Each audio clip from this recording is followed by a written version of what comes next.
আমরা ইন্টারনেট বন্ধ করিনি, ইন্টারনেট বন্ধ করা হয়নি, বরং নিজে থেকেই বন্ধ হয়ে গেছে। ছাত্র জনতার আন্দোলনের সময় পলকের দেয়া সেই বহুল আলোচিত বক্তব্য কাঠগড়ায় দাঁড়িয়েই শুনতে হলো সাবেক এই প্রতিমন্ত্রীকে। জুলাই গণঅভ্যুত্থানে মানবতা বিরোধী অপরাধের মামলায় ক্ষমতাচ্যুত সরকারের সাবেক আইসিটি প্রতিমন্ত্রী জুনায়েদ আহমেদ পলক ও সজীব ওয়াজেদ জয়ের বিরুদ্ধে আনুষ্ঠানিক অভিযোগ গঠনের আবেদন করা হয়েছে। মামলার আসামি জয় পলাতক থাকলেও রোববার কড়া নিরাপত্তায় পলককে আন্তর্জাতিক অপরাধ ট্রাইব্যুনাল 1-এ হাজির করা হয়। শুনানি চলাকালে আদালত কক্ষে নাটকীয় পরিস্থিতি তৈরি হয়। জুলাই আন্দোলনে পলকের ইন্টারনেট বন্ধ হয়ে যাওয়া নিয়ে দেয়া বহুল আলোচিত বক্তব্য প্রসিকিউশন পক্ষ থেকে এজলাসে শোনানো হয়। নিজের সেই বক্তব্য কাঠগড়ায় দাঁড়িয়েই শুনতে হয় তাকে।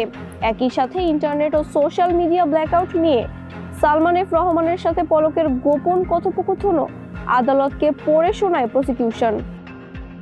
শুনানিতে চিফ প্রসিকিউটর সাফ জানান, সাবমেরিন কেবল কাটা বা বিটিসিএল ভবনে আগুনের অজুহাত ছিল ছাত্র জনতার উপর দায় চাপানোর সুপরিকল্পিত মিথ্যাচার।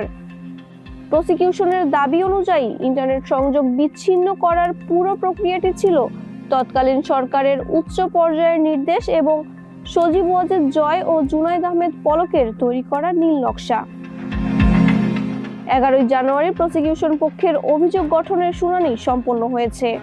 ট্রাইব্যুনাল আগামী 15 জানুয়ারি আসামি পক্ষের শুনানির পরবর্তী দিন ধার্য করেছেন। পরবর্তীতে আদালত থেকে আবার কারাগারে নেওয়া হয় জুনায়েদ আহমেদ পলককে। মাহবুবা ইসলাম, মানবকণ্ঠ ডেস্ক।